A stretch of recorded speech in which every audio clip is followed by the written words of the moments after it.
వాస్తవాలు లైవ్ టీవీకి స్వాగతం. అంతర్గత వైరుధ్యాలకు వీడిపోయి ఉన్న బహుజన కులాలను ఐక్యం చేయడమే బహుజన వాదం. జూలై 7న సామాజిక న్యాయ దినంగా పాటించండి. బంధు సొసైటీ పల్లెల వీరస్వామి. బహుజన బంధువులారా, జై భీమ్. మిత్రులారా, జూలై 7ని సామాజిక న్యాయ దినంగా పాటించండి. జూలై 7న ఈదుముడిలో ఎంఆర్పిఎస్ ఉద్యమం ప్రారంభించినటువంటి రోజు. ఎంఆర్పిఎస్ షెడ్యూల్డ్ కులాల్లో ఉన్నటువంటి అన్ని కులాలకు న్యాయం జరగాలని చెప్పేసి గత 30 సంవత్సరాలుగా పోరాటం చేస్తున్న విషయం తెలుగు రాష్ట్రాలలో, దక్షిణ భారతదేశంలో అందరికీ తెలుసు.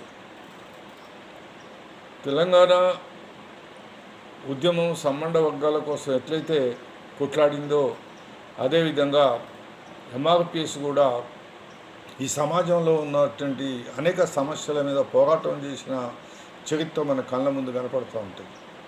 ఎంఆర్పిఎస్ గుండె జబ్బుల పిల్లల హక్కుల కోసం పోరాటం చేసింది, వికలాంగుల హక్కుల కోసం పోరాటం చేసింది, వితంతు మహిళా హక్కుల కోసం పోరాటం చేసింది, ముస్లిం మైనారిటీల మీద జరిగిన అన్యాయానికి వ్యతిరేకంగా పోరాటం చేసింది. పెద్దలు శంకరరావు గారి పట్ల కుల వివక్షత పాటించినప్పుడు, అదేవిధంగా గీతారెడ్డి గారి పట్ల కుల వివక్షత పాటించినప్పుడు కూడా ఉద్యమించి ముందు వరుసలో నిలబడ్డటువంటి చరిత్ర ఎంఆర్పిఎస్ది. దక్షిణ భారతదేశంలో ద్రావిడ ఉద్యమం తర్వాత గమనించినట్టయితే అంత పెద్ద ఉద్యమం భారతదేశంలో ఎంఆర్పిఎస్ ఉద్యమం చెప్పక తప్పదు. 100 సంవత్సరాల క్రితం ఈ రాష్ట్రంలో సంపన్న వర్గాలు కుల సంఘాల పేరు మీద హాస్టళ్ళు పెట్టి మరి వారు కులాలని అభివృద్ధి చేసుకోవటానికి అనేక ప్రయత్నాలు చేస్తే ఆ ప్రయత్నాలు ఈ సమాజం మీద పెద్ద ప్రభావం చూపలేదు. కానీ ఎప్పుడైతే ఎంఆర్పిఎస్ తన ఉద్యమాన్ని ప్రారంభించిందో శ్రామిక కులాలైన బహుజనులు వారి హక్కుల కోసం వెంటనే వారి కుల సంఘాలు పెట్టుకొని వారి హక్కుల కోసం పోరాటం చేసిన నేపథ్యాన్ని కూడా మనం ఇక్కడ గమనించవచ్చు. అదేవిధంగా ఈ దేశంలో అనేక ఉద్యమాలు జరిగినాయి. ఆ ఉద్యమాలు మనం పరిశీలించినట్టయితే జాట్స్ ఉద్యమం జరిగింది, జాట్ల రిజర్వేషన్ కోసం. అదేవిధంగా కాపు ఉద్యమం జరిగింది, కాపు రిజర్వేషన్ల కోసం. అదేవిధంగా గుజ్జర్ల ఉద్యమం జరిగింది, అది వారి రిజర్వేషన్ల కోసం. కనుక ఈ రకంగా జరిగిన సాంఘిక ఉద్యమాలు ఇవి కూడా ప్రజా సమస్యలను పట్టించుకోలేదు, ప్రజల యొక్క హక్కులని గురించి మాట్లాడలేదు. ఈ దేశంలో ప్రజల హక్కుల గురించి మాట్లాడిన ఏకైక ఉద్యమం ఏదైనా ఉందంటే అది మాదిగ దండోర ఉద్యమం మాత్రమే. కనుక మాదిగ దండోర అనే ఉద్యమాన్ని మానవ హక్కుల ఉద్యమంగా మాట్లాడటంలో కూడా ఏమాత్రము ఇది లేదనే విషయాన్ని మనం ఇక్కడ గమనించాలి. మిత్రులారా, బాబాసాహెబ్ అంబేద్కర్ చెప్పినట్లుగా మరి రాజ్యాధికారానికి రాలేని కులాలన్నీ అంతరించిపోతాయి అని చెప్పిన విషయాన్ని మనం ఇక్కడ గమనించాలి. మరి ఒకనాడంటే మనకు విద్య లేదు, అజ్ఞానంలో ఉన్నాము, చదువుకు దూరంగా ఉన్నాము.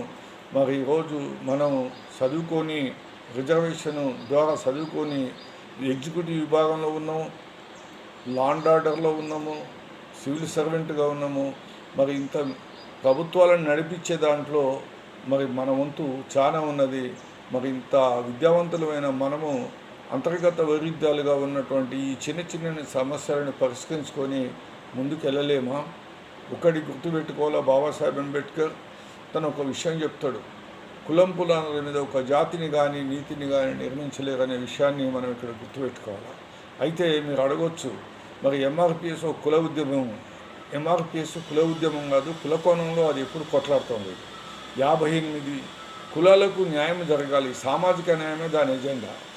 సబ్బండ వర్గాలు సమగ్రంగా అభివృద్ధి చెంది బాబాసాహెబ్ అంబేద్కర్ కన్నా కుల నిర్మూలన కోసము మరి ప్రయత్నం చేయవలసిన అవసరం ఈరోజు మేధావులకు, విద్యావంతులకు మనందరిపైన ఉంది. కనుక ఆ దిశగా మనము ఈరోజు మనమందరము సమైక్యమై మన అంతర్గత సమస్యలని మనం పరిష్కరించుకోవాలి. మన అంతర్గత సమస్యలని ఏ రాజకీయ నాయకుడు ఏ పార్టీనో మనలో ఎంటర్ అయ్యి మన మధ్య ఇంకా విభేదాలు సృష్టించి మన ఐక్యతకి దెబ్బతీసి మన రాజకీయ అధికారానికి దూరంగా వస్తున్న విషయాన్ని కూడా మేధావులుగా మనం గుర్తుపెట్టుకోవాలి. కనుక ఈ సమస్యలను పరిష్కరించుకోవటం మరి బహుజన రాజ్యం వైపు బహుజన వాదం వైపు మనందరం ప్రయాణం చేయవలసిన అవసరం ఉంది. మరి ఈ పార్టీ కాదు ఆ పార్టీ కాదు ఈ పార్టీ అని చెప్పేసి ఈ పార్టీల చుట్టూ మనని దిప్పుతున్నటువంటి వ్యక్తులని కూడా మనం దూరం పెట్టవలసిన అవసరం ఉంది.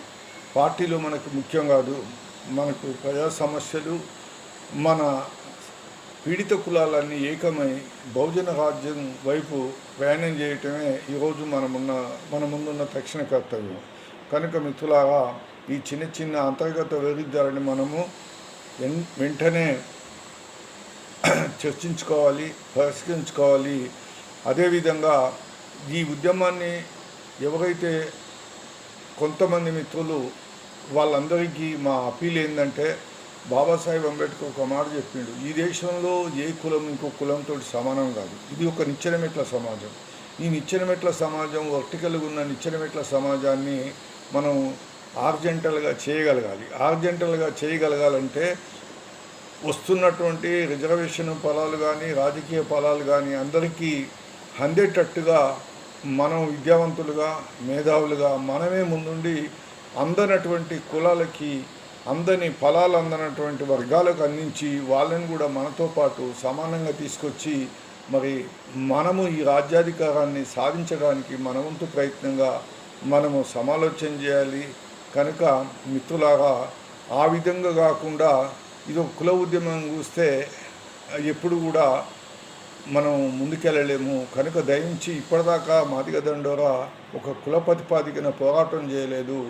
అది ఈ దేశంలో ఉన్న అనేక సమస్యల మీద పోరాటం చేసింది. కనుక మాదిగ దండోరా ఏ వ్యక్తితో కాదు, ఒక వ్యక్తిది కాదు, ఇది సబ్బండ శ్రామిక వర్గాల యొక్క ఆవేదన ఆలోచనతోటి పుట్టిన